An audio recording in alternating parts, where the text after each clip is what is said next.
Yo, so we back with another episode. I was thinking podcast. Yeah, man. How's everybody doing? Glad y'all been rocking with me. Um, shit. Me, I've been doing comedy, doing my thing. Um, I'm glad the channel's growing and you guys are showing love, commenting, liking, subscribing. I appreciate all the love and support, guys. As I grow the channel and get everything better and get it popping. Man, as a comedian, man, you gotta have all these things, man. I would love to just tell jokes, but I have to build a fan base these days. I have to do all these things. You've always had to build a fan base, but you know, all in all, I'm appreciative. I'm appreciative, and you guys are. This year, I've been having a fire up under my ass, and you guys have been keeping your foot on my neck with either I'm gonna do it or I'm not. So I appreciate you guys, and I'll continue to keep pushing and working what I got until I can get things the way I want it to be, so you guys can experience fire. You know what I'm saying? Uh, yeah, man, what's going on? Shouts out to all the business owners out there, man. I know times is hard, um, but don't be afraid to get that. Don't get afraid. Don't be afraid to get a second job, man. You know what I'm saying? Don't go broke trying to maintain the business. I got a whole couple of homies. They got storefronts. They got other hustles to offset the lack of traffic, the and just how business has been affected by the economy in its current state. Speaking of the economy in its current state, man, it's yeah, the shit is crazy right now. You got the tariffs, that is affecting a lot of people's businesses. Uh, it's funny because a lot of people didn't know what the fuck tariffs was and how it was gonna affect them. But tariffs was this like thing that is basically taxing the border to uh, get money off of the goods that come in. So it's taxing the border to ship the goods to us so they can get money, which is annoying because what happens is the people pay for the taxes because the people who own the businesses here just tax the products more, and then the prices go up on them, and then the people have to pay for pay more for the shit.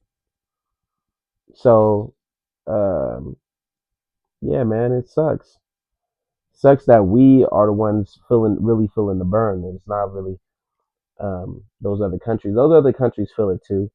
Everybody feels it, but it's mainly the people here that feel it the most because now we have to spend more money to get the things that we want, and then people that own businesses have to jack their prices up to get the return on the things that they would usually, put more at an affordable price. Some people already had their prices already sky high, so that it doesn't really matter about the tariffs. The tariffs didn't change anything with them.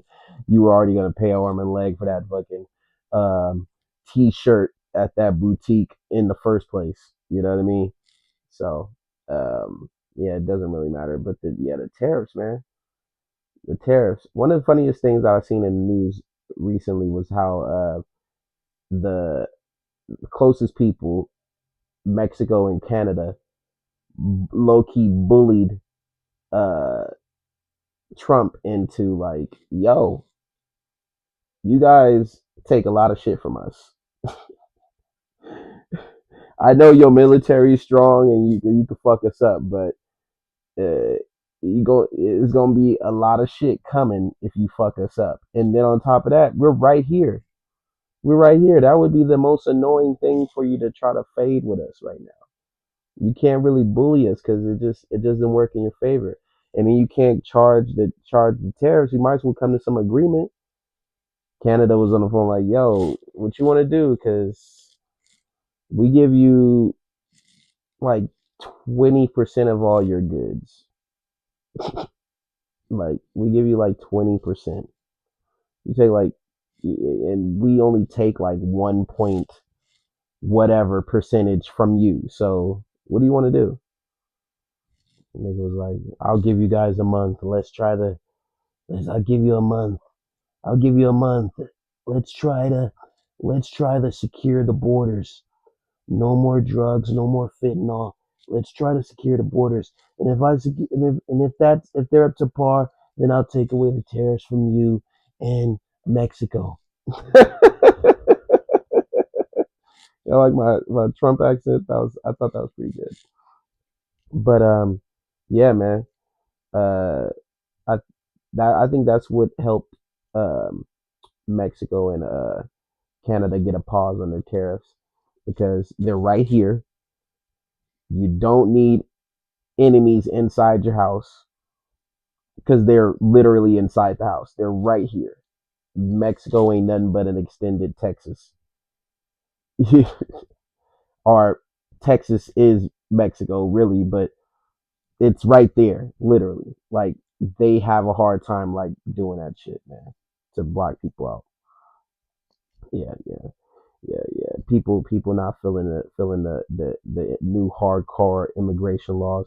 There was a there was a protest in Los Angeles today. They actually, well, yesterday, they actually put a block on the freeway, man.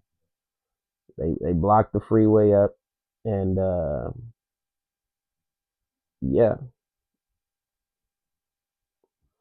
So yeah, man, it's getting crazy out here. It's getting tough. But yeah, they're trying to work it out, man. Everybody's mad, but this is not the first time people have been brought into America and then fucking immigrated out of their minds, deported out of their minds to get back to sent back to where they belong after the election's over. This ain't the first time. You know, Obama, he sent a lot. He deported a lot of people. Um, Clinton, they said Clinton deported the most people. So yeah, I mean, deportations happen, man. This is part of the game. What you gotta do is you gotta figure out the right way to get in the country and follow the steps, man. No matter how long it takes. I know some people want to get here immediately and have a baby on American soil and then be a part of the thing, but you know, it's tough, man. Immigration is about following the rules to get into the country, and people don't want to do it. People are upset about it, and then they try to use the emotional the emotional way of thinking to validate, like, yo, America should be open for everybody. But it's like, yeah, but I can't just go and stay in Mexico. They'll deport my ass. I can't just go and stay in London. They'll deport my ass. No matter how what kind of long history American London got. I can't just go stay in Africa. They'll deport my ass there too. So everybody has deportation laws. I rock with all my Mexican homies. I hope that their families are well and they are not hurt or harmed by this situation. And I'm not glad about it either. I'm just like, yo, we set up rules. That's what it is. You know what I mean? I'm not cheering that shit on, and I'm not really trying to encourage it either. But I'm not the president. I'm a low level nigga that makes people laugh and has a podcast, works my jobs, and handles my responsibilities in life. And that's it. I don't make no decisions on an executive level, so there's no point in being mad at people that are just working. Like I seen dudes on social media, like Latin dudes getting on social media and talking crazy about blacks. No, they not like us. No, they not like us. What? Yeah, because I talk about how black people were not supporting us, and after all those racist comments, yeah, we don't need your support. It's fine. You don't need to support us. And like I say, if you guys want to keep I also seen some black people get on, you know, on social media and do the same thing. Now I'm so scared for my family and y'all family. Y'all, we need to come together. All of their statements have some truth to them, but at the same time, they don't need to be said because both parties have no power in the situation. You know what I mean? They have no influence on the situation. There ain't nothing gonna be done. You just upsetting each other and talking trash to each other on the internet. That's all that's happening. It doesn't even make sense to do that because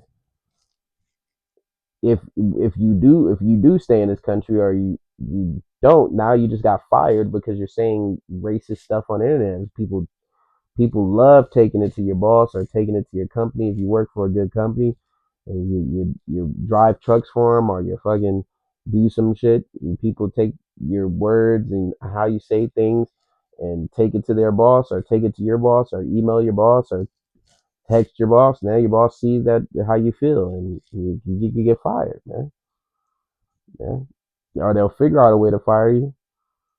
Shit. These places don't be playing no games. These corporate entities, man, they be on some weird stuff, and then not even just the corporate, but just your immediate boss. Your immediate boss is on social media. Damn near everybody's on social media. If they see something they don't like, that means they can be curtains for you, baby. You gotta be careful out here. So yeah, the tariffs are on pause for I don't know how long. Another thing that's on pause is TikTok.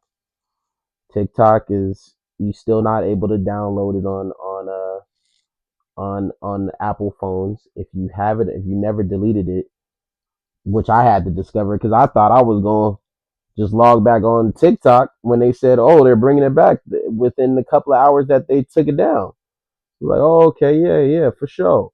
So when I went to go reinstate it to like engage with the TikTok, next thing you know, it's like, yo, you can't download that shit again, man. We really meant it. Like that shit is going away if they don't sell this shit. And Trump's out there pimping it out too. We might sell you to Microsoft. We might sell you to Elon. We gonna see what's up. So yeah, man. Yeah, yeah. Might be a Microsoft TikTok. Either way, I don't care. I can't really affect no change in that either. I'm just a working class guy, man. That knows things. You know. What else, man? Oh, shouts out to Jonathan Majors. Jonathan Majors is back in the Marvel Universe or coming back to the Marvel Universe. It was recently announced that Kevin Feige was like, yo, people are on my ass. We can't just bring Robert Downey Jr. back and not bring you back too. Robert Downey Jr. was on drugs and he has a dark past. You was running from a white chick. People are on my ass about bringing you back, man. You have to bring you back in the fold, baby. Um, so I guess they're trying to figure out how they can make that come to fruition. They're thinking about it. Um, and when they say they're thinking about it, they're probably in negotiations or they're probably actually already did it and they're just trying to see how the audience, they're trying to see how the people feel about it by divulging that information into the media. So um, my guy will be coming back as Kang, and we'll see what happens. Um, yeah, don't trip if you hear little things in the background as my neighbors, man. They real loud. But yeah. Um, so we got Kang the Conqueror coming back to the Marvel Universe, which is kind of fire. Um, yeah, man. It looks like the storm is over for Jonathan Majors, man. Coming back to the Marvel Universe. He has a movie coming out that's been getting good reviews. That was on the the the film festival circuit, and it was getting stellar reviews. You just put a ring on Megan Good. You guys is looking like it's going up for my guy this year. You know, um, so we're gonna see how that's looking, man. Well, hopefully Jonathan Majors can come back and be as stellar as he was before he abruptly got taken off the duty of being Kang the Conqueror and really finish out the series, because they're like, yo, how are we gonna finish this great story arc? This junk is crazy, man. We're supposed to close this out.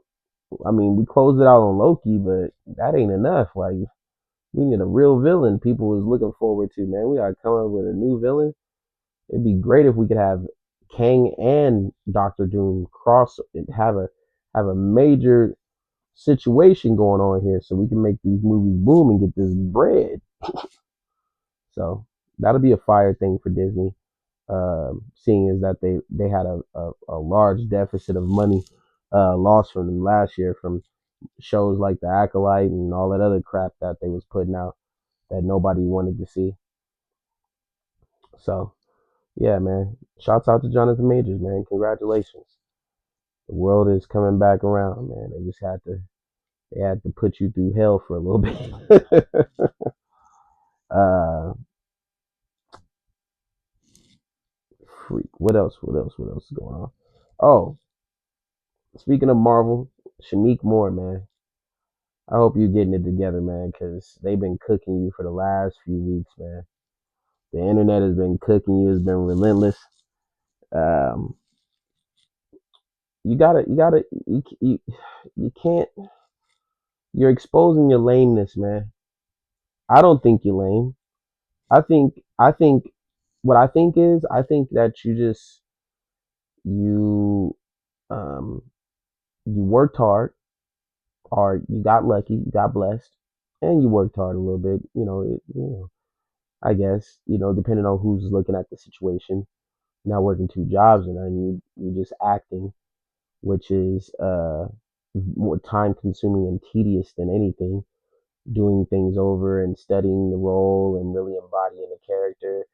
I guess you could say that's and showing up on time and being nice to everybody. I guess you could say that that can be looked at as hard work and with long hours, but it's nothing compared to the blue collar people that keep the world going, the salt of the earth, the guys that work all day and then come home and then go to sleep and then wake up and have to do it again. And they chicken rubbing their back. She just like throwing food at them and making sure they stay alive so they can keep working so she could have all the things she want and have a man. Whatever. Drifted off a little bit. Got triggered, but nah. Um, yeah, Shamik Moore. I just hope that he comes out of this situation and without losing any projects or things that would hurt his career. Have anything that happened to him that would hurt his career, because he was, you know, um, being annoying and being goofy.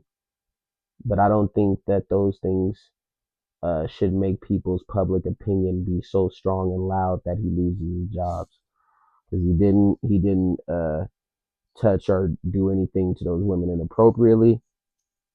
He might have been like a loser and a nerd and corny, but um, he didn't go crazy. He didn't do anything that was wild. He did something that shows his inexperience with courting and getting women. So that's the only thing that was exposed here. Um, the girls called him annoying. He didn't do anything that can't be forgiven. So yeah, that's that. And DJ Academics, another guy with money making bad decisions. DJ Academics, he is the best at what he does in the hip hop media sphere. Now, has he messed up his reputation with this whole Drake situation, Drake and Kendrick situation? Yes. Has he messed up his reputation by doing goofy stuff and saying goofy comments when he's drunk and not fully thinking or taking accountability for the things that he said? Yes. Can he turn this ship around and be the best version of himself and stop surrounding himself around people that's going to get him in trouble? Yes. And that's what I think he should do, man. I'm not gonna come down on DJ Academics because the whole world is coming down on him right now. They've said everything that could possibly said about him and to him has been said. Now, does he deserve a lot of this stuff? That's up for you to decide. But um, all in all, he he worked hard to get where he is, even if even if he did some disrespectful things along the way, by making fun of and parodying um the Chirac situation, because I remember out when he was doing that, I used to tune in to that too. I ain't gonna hold you. I used to listen to those videos. But people got to understand, yes, it was wrong for academics to make fun of those situations. They were real situations. But when they end up on the internet, which most gangsters and most rappers and people from Chicago were taking their stuff to the internet. That's how he had access, because he wasn't in Chicago. He was getting it off the internet, and then people started seeing that they were getting famous off it and getting deals off it. They kept putting it on the internet. They were speaking about it in rap songs. He's not doing anything different than what people are doing now, where people are reporting about stuff that is on the other side of the country. Now, did he go too far with some of the ways that he was delivering it? Yes, I think so. He could have just delivered it straight, but then that would have been not as entertaining. And sometimes, as terrible as this is gonna sound, sometimes it was funny. Sometimes it made the story more entertaining. Sometimes it made the story more polarizing. Him calling niggas a Chirac general and all this other stuff. These are things that you guys put in the rap songs. Now, I'm not saying what he was doing was right, or and saying that people are justified in messing him up. I'm saying that whatever he says out of his mouth, he should he should be accountable for. But I'm also saying that we also have to remember, whatever you put on the internet, everybody's going to have something to say about it. And that's always been the internet. Whatever you put on the internet, everybody's going to know and everybody's going to have something to say about it. Whatever you put on the internet, everybody's going to know and everybody's going to have something to say about it. And if you don't want it to be said, then you need to stop individuals from putting shit up on the internet. You guys was gangsters. Whoever uploaded shit on it to the internet that was in y'all circle and in y'all area, y'all should have maxed them out and made an example of people who was posting and passing information to academics. Because then it became from them just posting it on to them hitting him up directly to tell him what to post. Because the nigga was knowing intimate knowledge about the hoods of Chicago. Some more than some knowledge was had people like, yo, who the hell told him that? So I mean, I think that people should look at that from a critical from that standpoint. And because he's always been a nerd, he's always been a media guy. He's always been a guy who isn't in touch with the streets. He's just not in touch with the streets. He don't know street stuff. So he's gonna talk about it. He's interested in it.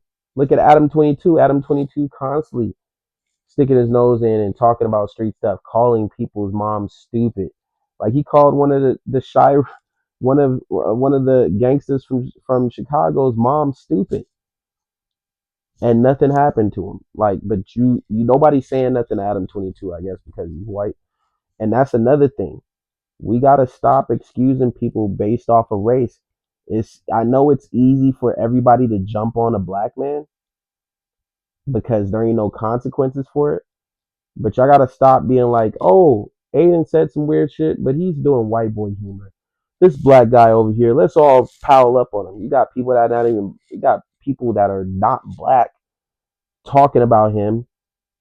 That he should have said it because he's black, or he's black humor. He's trying to do white shit. He's trying to like what is white shit? Humor. I'm a comedian.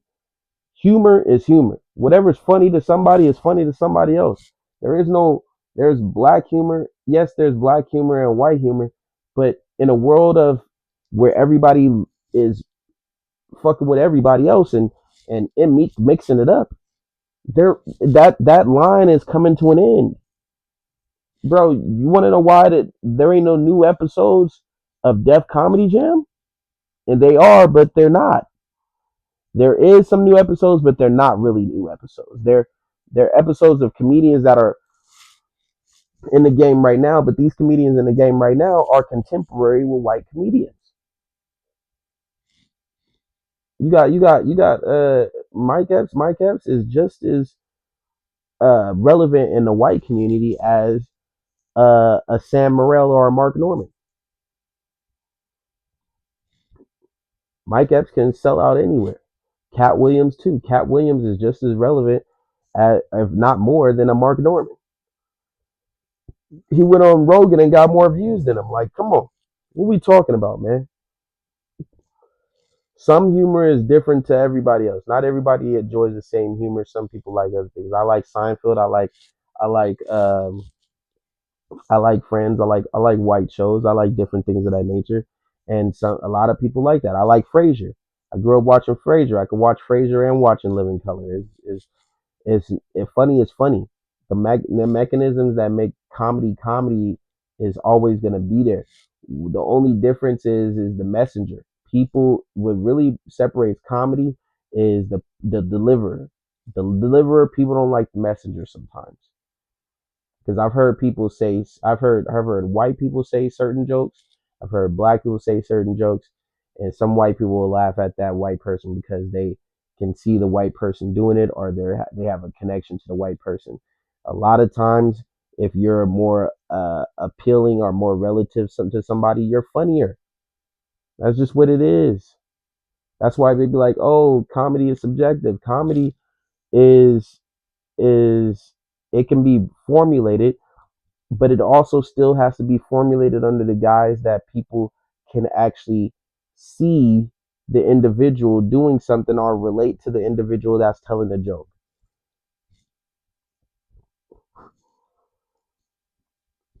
Those are the two things that form comedy: proximity to a situation and to the individual, or the situation is just so funny and that is undeniable, which is not that many jokes.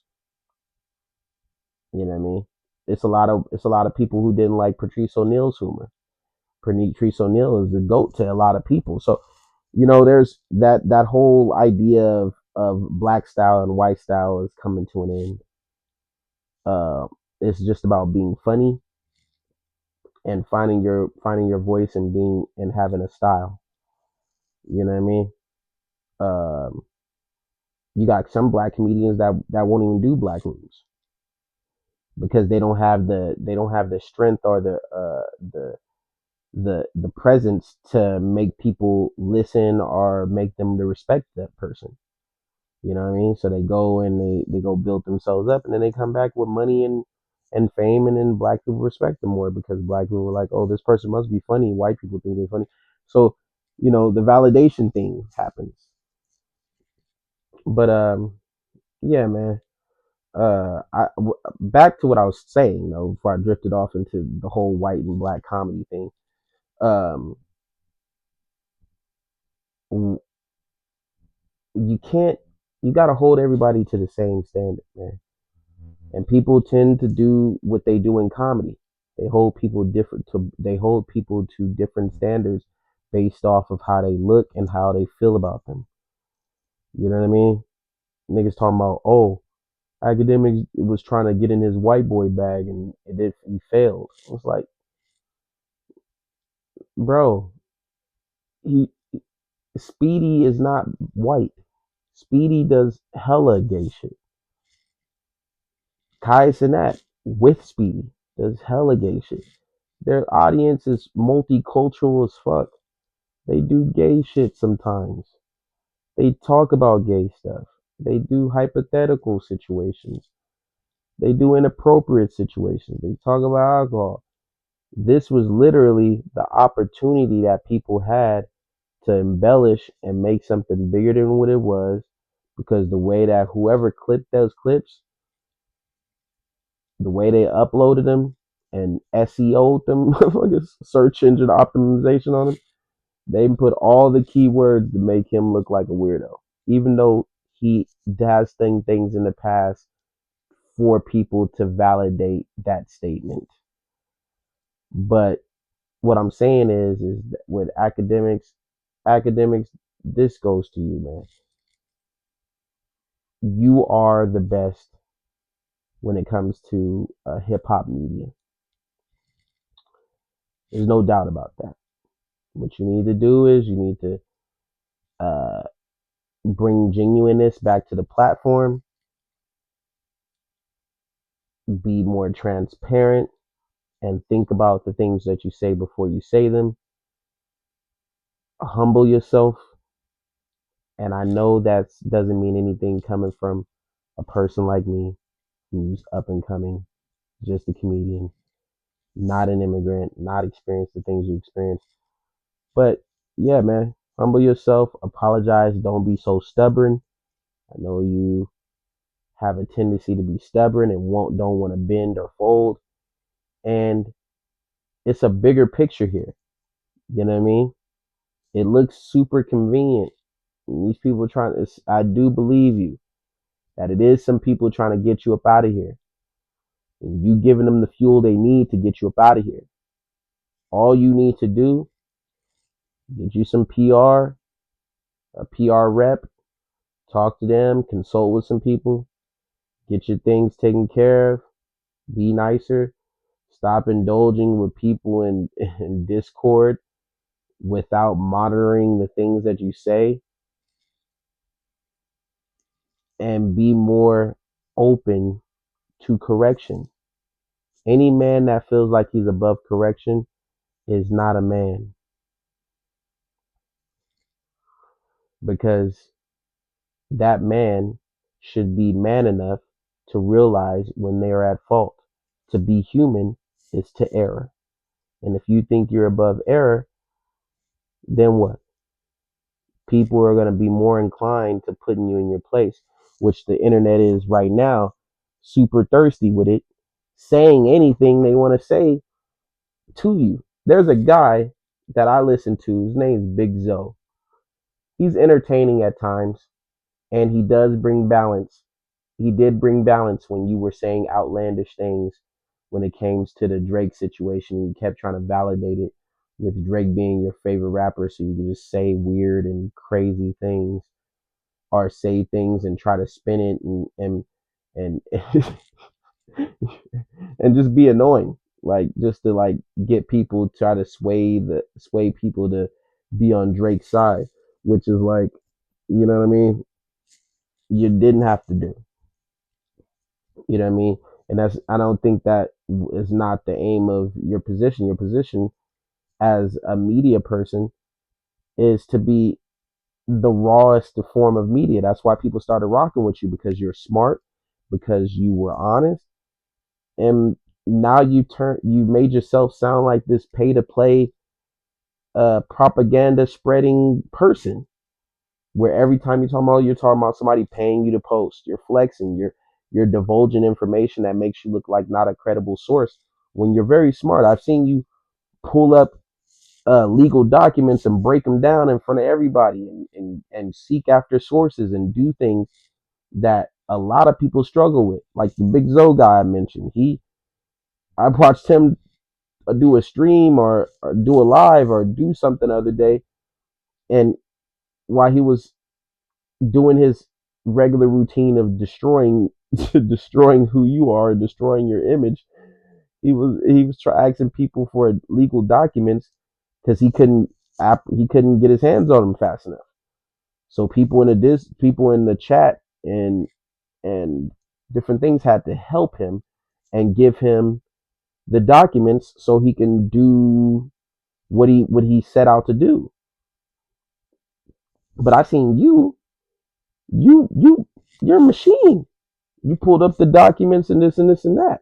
So what I'm saying, all in all, I'm saying, get yourself together. Take self inventory. Be honest with yourself.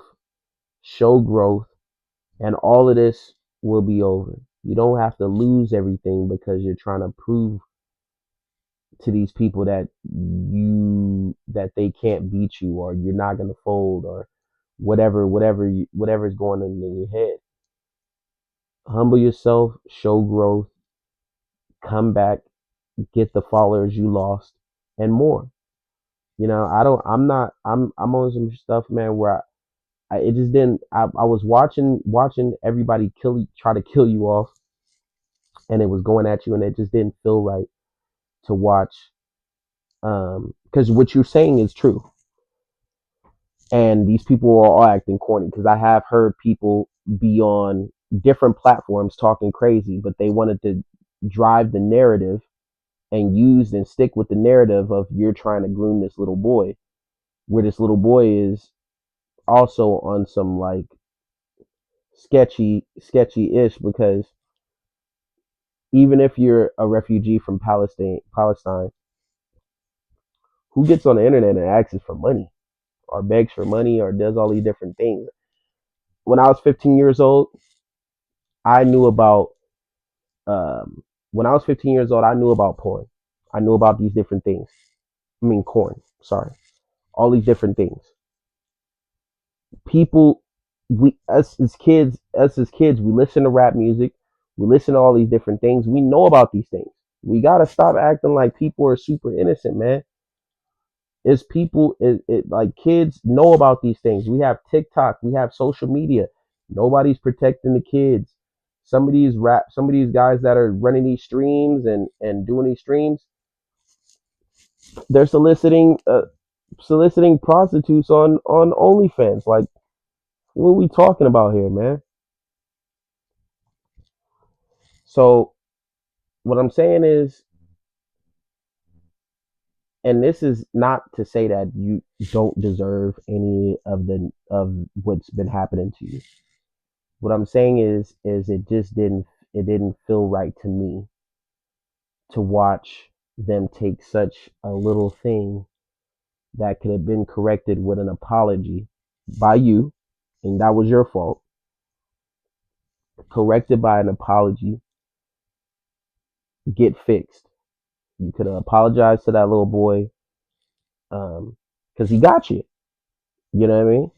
Apologize to that boy, mean it, move on, do your thing, and that's it. You wouldn't have to even deal with it no more. But you wanted to keep stretching it on and on, so all these people can come through and do their hour, 2 hour exposés on you and spin stories. You got dudes making rap songs to go viral on your head, like, you know what I mean, and acting like when they was kids they wasn't indulging these things. Now these things, I'm not saying these things are right or these things are wrong.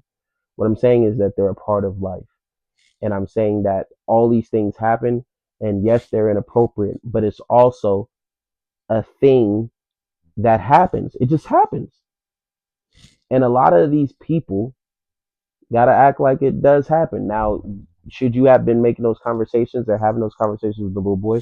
No, but the conversations was already happening when you came into the thing. From what I seen, your guys were having those conversations. You need to check those guys too, because you are bigger than them. You need to check your circle because they're the ones getting you in trouble. They're not their butts are not on the line.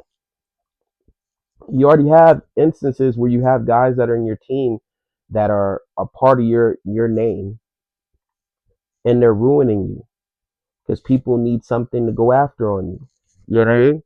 And I'm trying to defend you because there's a lot of things about you that I don't.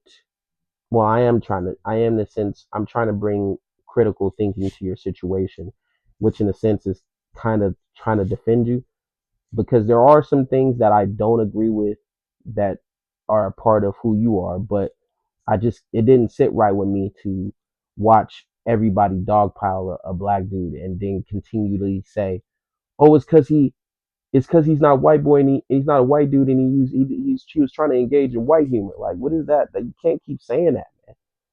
Not on Black History Month, man. You know what I'm saying? So, yeah.